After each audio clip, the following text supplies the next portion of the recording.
the man they mocked. Can you believe people like that still exist? One of the executives scoffs, nudging his friend. Homeless, jobless, probably a scammer. Laughter ripples through the group, directed at the man sitting at the corner table. His clothes are worn, his hair slightly unkempt, and yet he doesn't react. He simply stirs his coffee, his expression unreadable. Another voice chimes in, a woman sleek, polished, her confidence laced with cruelty. You know, he kind of looks familiar. Wait. No way. That can't be. Her voice falters, but before she can finish, the man finally speaks. His voice is calm, even amused. It's been a long time, hasn't it, Clara? Silence. The laughter dies instantly. The woman's face turns pale as recognition hits her like a wave. Matthew?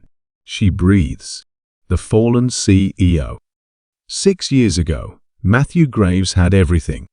As the CEO of a powerful tech empire, he was one of the most influential men in the industry. But his success had come with enemies' enemies who had meticulously orchestrated his downfall. Accusations, betrayal, a corporate coup, and in the middle of it all, his wife, Sophie, the love of his life, the woman who had sworn to stand by him, and the same woman who had signed the divorce papers the very day his empire crumbled. He lost everything. His wealth, his company, his home. For years, the world believed he had vanished. Some said he fled the country. Others assumed he died in some forgotten alley. But now, he was back. And he was watching. A hidden fortune and a secret unearthed. Clara swallows hard, shifting in her chair. But what happened to you? Where have you been? Matthew takes a slow sip of his coffee before placing the cup down. Oh, here and there. You'd be surprised how much you learn when people think you're nothing. His words hang heavy in the air. Another executive, trying to mask his discomfort, forces a chuckle. Well, whatever you've been up to, I'm guessing it's not much, huh? Must be tough, starting over from scratch. Matthew smiles. A knowing, almost dangerous smile. Starting over? He chuckles, shaking his head. Oh no. I didn't start over. I just waited. The room stills. The group glances at each other, a silent question passing between them. Waited for what? Matthew leans forward, his voice dropping to a whisper. Tell me, Clara. How's Sophie these days? Clara stiffens. I don't know. I haven't spoken to her in years. Matthew nods slowly, as if expecting that answer.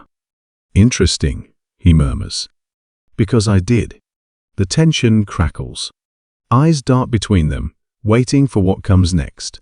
6 years, Matthew continues, his voice smooth but laced with something sharper underneath.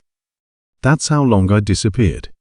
And in all that time, not once did anyone ask why. Not once did anyone question what I was really doing. He stands, tossing a few bills onto the table. But you should have, because while you were busy celebrating my downfall, I was uncovering something far more interesting. He turns to leave, but just as he reaches the door, he pauses. Oh, and Clara.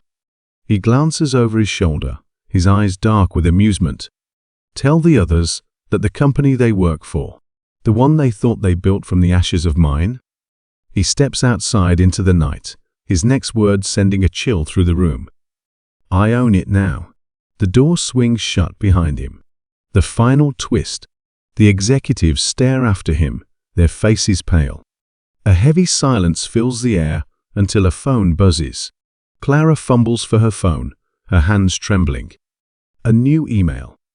Subject line, acquisition notice. With a sinking feeling, she opens it.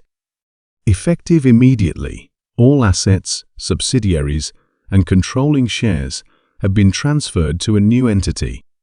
CEO Matthew Graves. Her breath catches in her throat. And then, at the very bottom, a single line of text.